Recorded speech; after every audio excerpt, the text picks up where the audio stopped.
이런 이야기가 있습니다. 주일이 되어 교회를 올 때 여러 준비를 하고 오죠. 그런데 이제 그 어떤 가족이 이 주일에 교회를 오기 전에 가족이 모두 모여서 간절하게 기도를 하고 온답니다. 참으로 바람직한 모습이 아니겠습니까? 그래서 교회 올 때 이 가족이 모두 기도를 한다니 참으로 경건한 가족임에 분명합니다. 그래서 어떤 기도를 주로 하고 오십니까? 하고 물어보았습니다. 대답은 이렇습니다.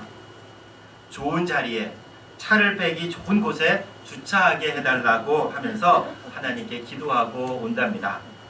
웬만한 크기의 교회들은 주차가 사실은 큰 문제 아닙니까? 주차하다 원성을 높이는 분들도 많고요. 또 예배가 끝나기 전에 그 차를 빼기 위해서 서둘러 나가는 경우들도 많이 있습니다. 그러니까 그 가족이 교회에 오기 전에 주차에 관해서 기도하는 것은 매우 필요한 그런 준비 사항이었습니다. 우리는 교회 오기 전에 이런저런 준비를 하지요. 기도도 당연히 하고 와야 됩니다. 여러분들은 교회에 오기 전에 어떤 준비를 하고 오십니까? 우리가 좀 복장도 신경을 쓰고 또 헌금도 미리 챙겨놓고 또 시간도 조금 여유를 갖고 오실 겁니다. 또 그래서 예배 시작하기 전에 기도도 하고 그리고 또 성경 본문도 찾아 읽어보기도 하고 또 찬송가도 한번 미리 확인해 두는 것도 매우 중요한 준비입니다. 그런데 이러면 예배 준비가 다 된 것일까요? 오늘 성서정과 시편의 말씀은 15편입니다. 이 모든 성경이 그렇듯이 시편 15편도 어떤 상황에서 기록이 되었고 또 언제 불려졌는지 파악하면 이해하기가 쉽습니다. 시편이라는 것은 원래 기본적으로 개인의 감정을 표현하는 문학입니다. 그래서 다윗은 자신이 처한 억울한 상황에서 영감을 받고 이 시편을 기록을 합니다. 그런 가운데 하나님의 도우심을 바라는 그런 간구의 내용도 많이 나오죠. 또 그렇지만 많은 시편이 공식적인 예배 자리에서 불려졌던 찬송이기도 했습니다. 오늘 시편 15편은 예배의 자리에서 불려지던 찬송입니다. 특히 예루살렘을 방문해서 성전에 들어오려는 사람들의 질문과 그리고 그것에 대한 제사장들의 답변으로 구성되어 있습니다. 1절 말씀은 질문이고요. 그에 대한 제사장들의 답변이 2절부터 5절까지 말씀입니다. 우선 1절 말씀을 우리 함께 봉독하겠습니다. 1절 말씀입니다.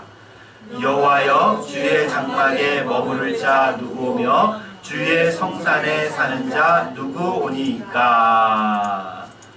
주의 장막 그리고 주의 성산은 하나님이 임재하시는 곳으로 하나님께 예배하는 장소를 말합니다. 누가 이 자리에 머물 수 있는가? 누가 여기에서 살 수 있는가 하는 말은 따라서 누가 성전에서 예배 드릴 수 있는가? 예배를 드리기 위해서 어떻게 해야 하는가 하고 묻는 겁니다. 이들은 예루살렘 성전에 와서 예배를 드리려고 하는 순례자들이었습니다. 성전에 들어가기 앞서 그곳에 있는 제사장들에게 묻습니다. 누가 성전에서 예배 드리기에 적합한 자인가?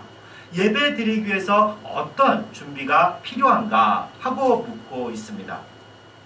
그래서 제사장들이 이렇게 대답을 하는 거죠. 우선 2절과 3절 말씀을 함께 봉독하겠습니다. 2절과 3절 말씀입니다. 정직하게 행하며 공의를 실천하며 그의 마음에 진실을 말하며 그의 혀로 남을 허물하지 아니하고 그의 이웃에게 악을 행하지 아니하며 그의 이웃을 비방하지 아니하며. 아멘.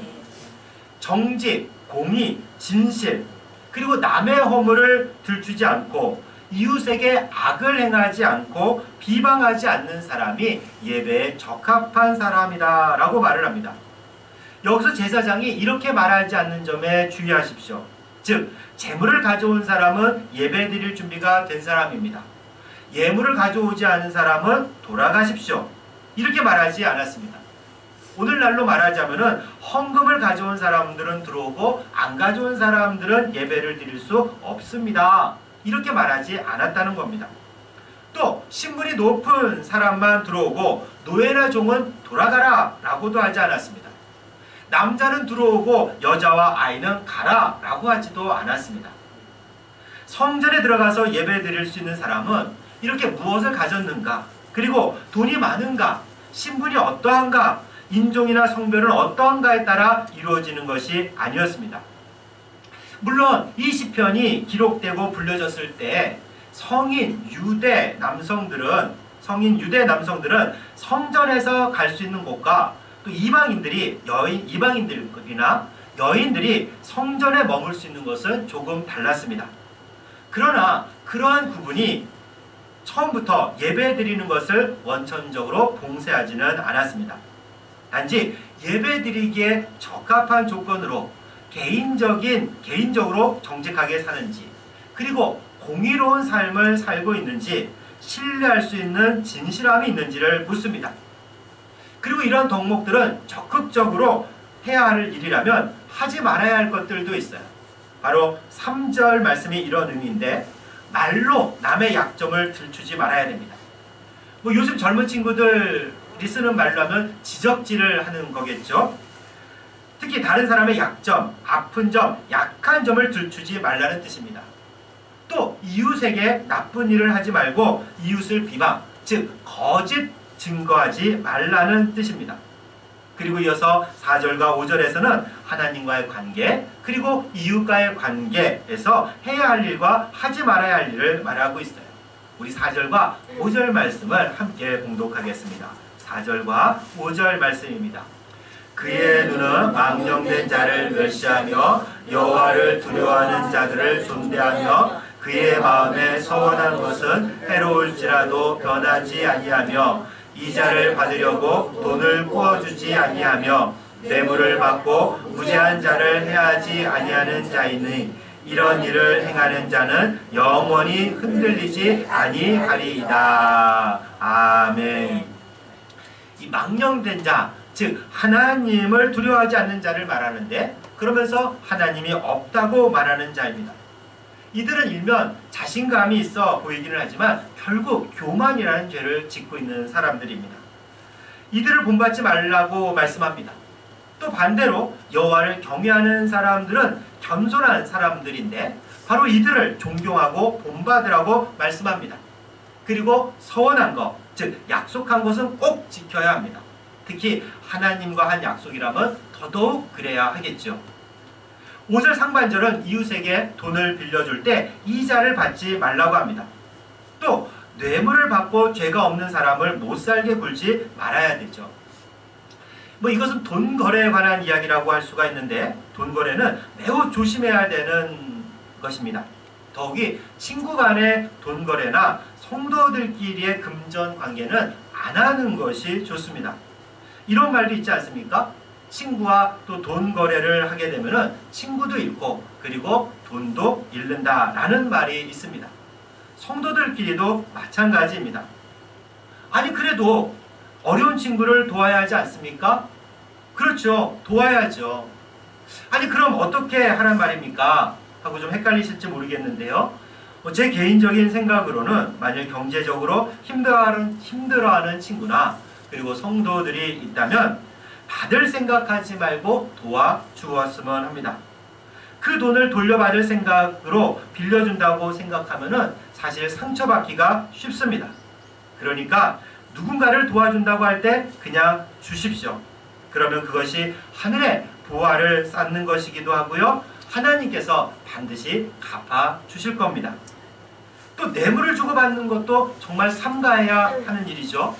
우리가 이제 사회적으로도 김영란법이 나왔지만은 그것의 골자는 뇌물을 주고 받지 말자는 겁니다.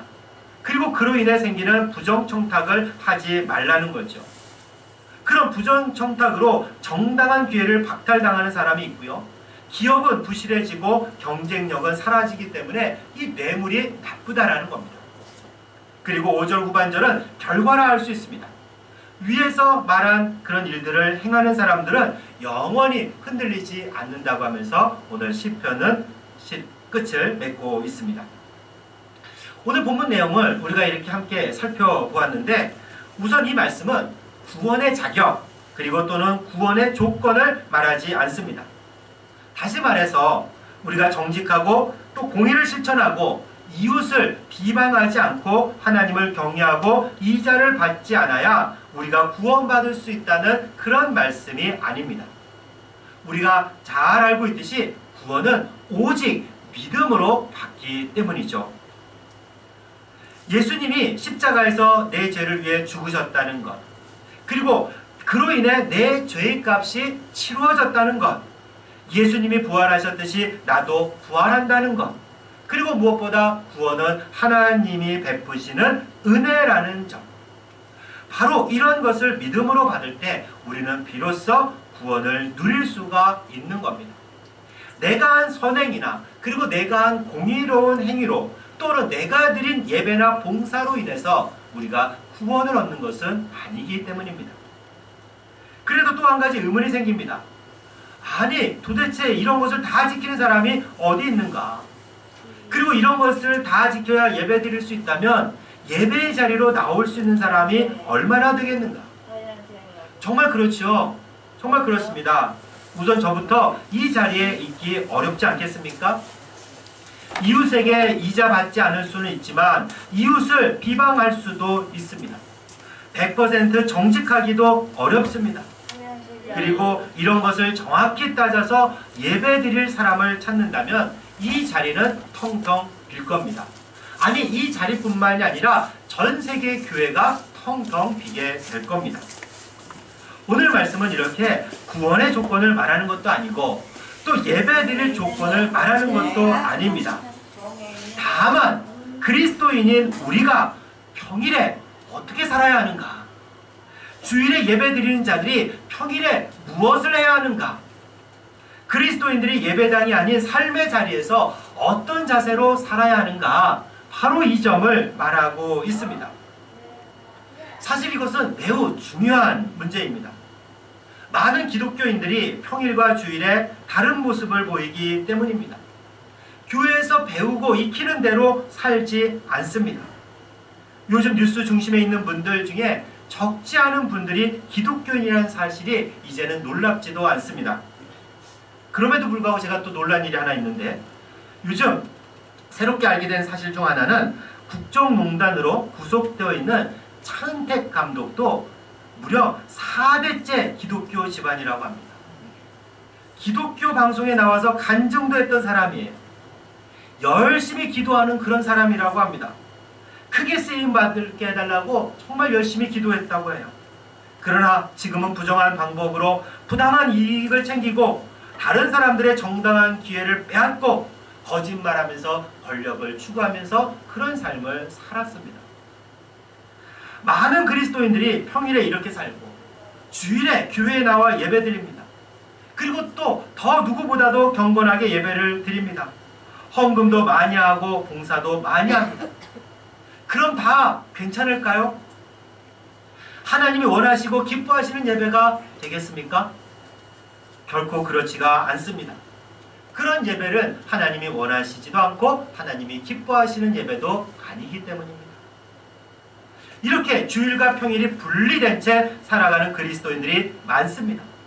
그리고 그것이 또 때로는 당연하다고 여기기도 해요. 이 말은 단순히 요일을 구분한다는 말이 아닙니다. 하나님의 일과 세상 일을 구분하는 것을 뜻합니다. 하나님의 일은 교회와 관계 있는 일, 또 목회자가 되거나 교회에서 일을 하는 경우 하나님의 일을 한다고 얘기를 하죠. 그리고 세상에서 직장에 다니는 것, 또 기업을 경영하는 것, 세상에서 사람을 만나는 것, 이런 것들은 세상 일이라고 생각을 해요. 물론 그렇게 말할 수도 있습니다. 문제는 하나님의 일을 할 때는 하나님의 방법이 있고 세상 일을 할 때는 세상적인 방식이 있다고 생각하는 겁니다. 예배당에 와서는 거룩하게 또 거짓말을 해서는 안 되지만 세상에서 사업할 때는 거짓말해도 괜찮다고 생각을 해요. 그리고 바로 이 지점을 비기독교인들이 비판합니다. 우리가 교회에서 하는 말과 세상에서 하는 행동이 다르다는 겁니다. 그렇다 보니 세상에 선한 영향력을 끼치기는커녕 손가락질만 받게 되어 있어요. 전도하기 어려운 것은 당연합니다. 목사님들은 이런 염려 없어서 좋겠습니다 라고 하십니까? 목사들이야 교회에서 살고 교회에서 일하고 또 만나도 예수 믿는 사람들만 만나니 이렇게 세상 일과 하나님 일을 구분할 리도 없고 편하게 살 수 있겠다 여기시는 분들이 있을 겁니다. 그러나 꼭 그렇지만은 않습니다. 저 역시 세상 속에서 살아가고 있는 사람입니다. 아이들 학교 학부모들도 돼야 될 때도 있고요. 또 옆에 건물에 있는 경비 아저씨들과 만나서 얘기해야 될 때도 있습니다. 그리고 약국에도 들리고 상점에도 들리면서 그렇게 살아갔죠. 또 무엇보다도 가정이 있지 않습니까? 가정에서도 역시 아빠로 또 때로는 남편으로 그렇게 살아가는 그런 존재입니다. 모든 그리스도인들은 그래서 교회 생활도 있고 세상 속에서 살아가는 모습이 다 있습니다. 그런데 많은 기독교인들이 교회에 있을 때와 세상에 있을 때 그 모습이 다르다는 겁니다. 그것을 당연하다고 생각을 해요. 물론 세상 속에서 그리스도인답게 사는 것 어렵다는 것 잘 압니다. 저도 어렵습니다. 그럼에도 불구하고 평일에 세상 속에서 그리스도인답게 사는 것은 매우 중요합니다. 그것이 왜 중요하겠습니까? 여러 가지 이유를 댈 수 있지만 오늘 말씀을 중심으로 우리가 생각해 본다면 주일에 하나님께 온전한 예배를 드리기 위해서입니다. 예배는 먼저 내가 은혜를 받기 위해서 드리는 것이 결코 아닙니다. 예배 가운데 은혜 받을 수 있고요. 능력받고 복을 받고 때로는 위로받고 아픈 상처도 치유함을 받기도 합니다. 그러나 그것보다 우선해야 되는 것은 나를 하나님께 드리는 것이 진정한 예배라는 사실입니다. 그렇게 드려지는 나는 어떤 존재입니까? 우리는 하나님의 은혜로 구원받은 존재입니다. 세상에서 줄 수 없는 영생을 선물로 받은 이들이에요. 죄악으로 더럽혀져 있지만 예수님께서 흘리신 피로 정결하게 씻김을 받은 자들입니다. 지옥에 가야 마땅하지만 하나님의 은혜로 천국에 가기로 예약된 존재들이에요. 예수님의 핏값과 맞바꾼 그런 소중한 존재입니다. 그로 인해 거룩하게 구별된 이들이 바로 우리 그리스도인들이에요. 자신에 대한 이러한 자각을 우리가 가지고 있다면 어떻게 세상에서 거짓과 불의를 일삼으며 목표를 위해 수단과 방법을 가리지 않고 재물을 모으고 또 이웃을 착취하고 이웃을 비방할 수 있겠습니까?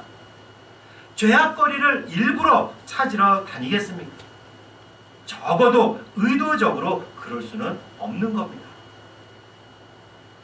평일에 이 세상에서 우리가 어떤 존재인지에 대한 분명한 자각으로 이 세상을 살아갈 때 우리는 주일에도 온전히 나를 하나님께 드릴 수 있습니다.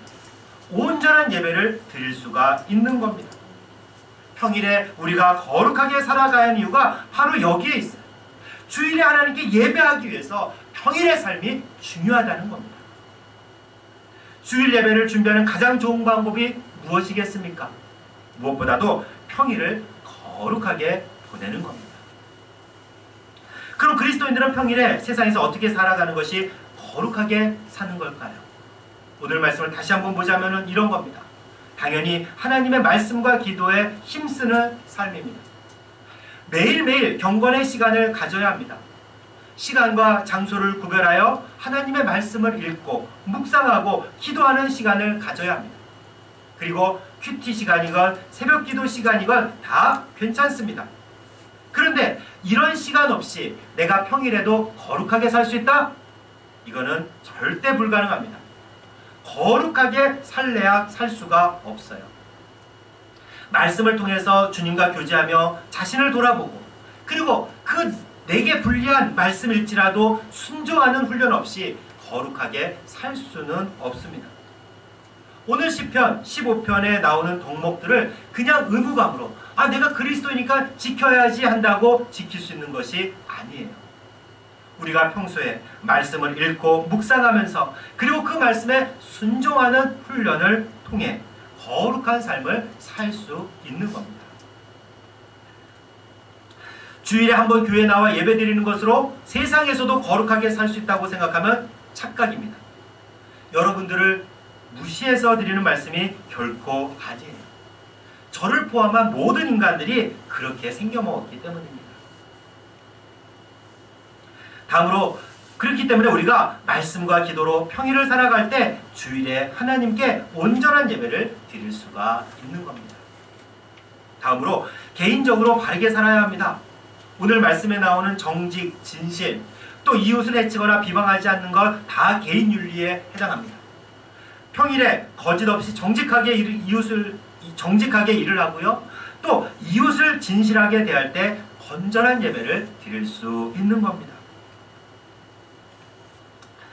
이렇게 평일에 개인 경건 생활을 하고 또 윤리적으로 바르게 살아가는 것만으로도 대단한 일이죠. 그리고 이 정도면 훌륭하다고 칭찬을 받습니다. 그러나 오늘 말씀은 더 앞으로 나아가고 있어요. 2절과 5절에서도 공의, 이자와 뇌물을 받지 않는 것은 이런 것은 모두 사회적 윤리에 해당합니다. 공의는 사회 정의를 말하는 것이고요.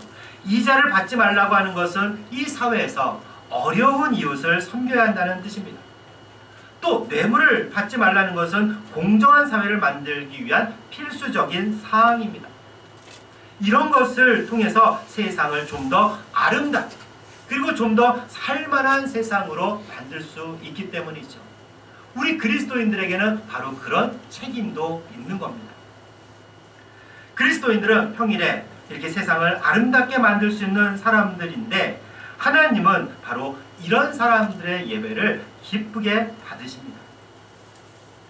이렇게 평일에 말씀과 기도의 시간을 갖고 또 개인적으로 바르게 살아가고 그리고 세상을 좀 더 아름답게 만들어가는 사람들은 예배를 통해 하나님께 자신을 온전히 드릴 수 있습니다. 물론 평일의 삶이 100% 완벽하게 살 수 없을지라도 우리가 평일에 하나님 은혜 가운데 이런 삶을 지향할 때 이런 사람들이 평일에 거룩한 예배자로 살아가는 사람들입니다. 그리고 그런 사람들에겐 이런 특징이 나타나요.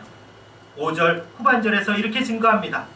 이런 일을 행하는 자는 영원히 흔들리지 아니하리로다. 하나님께 온전한 예배를 드리는 사람은 흔들리지 않는다는 말입니다. 이게 무슨 말이겠습니까? 삶에서나 신앙에 있어서 흔들림이 없다는 의미입니다. 사실 그렇지만 우리가 예수 믿는다고 모든 삶이 형통한 것은 아닙니다. 심지어 어떤 교회 목사님은 이렇게 말을 하기도 하죠. 예수 믿고 3년 안에 집을 못 사면 예수 잘못 믿은 것이다 라고 하지만 이런 말이야말로 단언컨대 잘못된 말입니다. 저 역시 교회 사택에 살고는 있지만 제가 가진 것으로 집을 마련할 수는 없습니다. 그럼 제가 예수님을 잘못 믿은 거겠습니까? 그렇지 않습니다. 또 열심히 교회에 나와 예배도 드리고 봉사도 하지만 삶의 형편이 잘 안 풀리는 분들도 있습니다. 그런 분들이 예수님을 잘못 믿은 거겠습니까? 그러나 평일에 거룩한 예배자로 살아 하나님께 온전한 예배를 드리는 사람은 이런 삶의 형편에 따라 요동하지 않습니다. 기도 응답 여부에 따라 흔들리지 않습니다. 소위 말하는 성공 유무에 따라 흔들림이 없어요.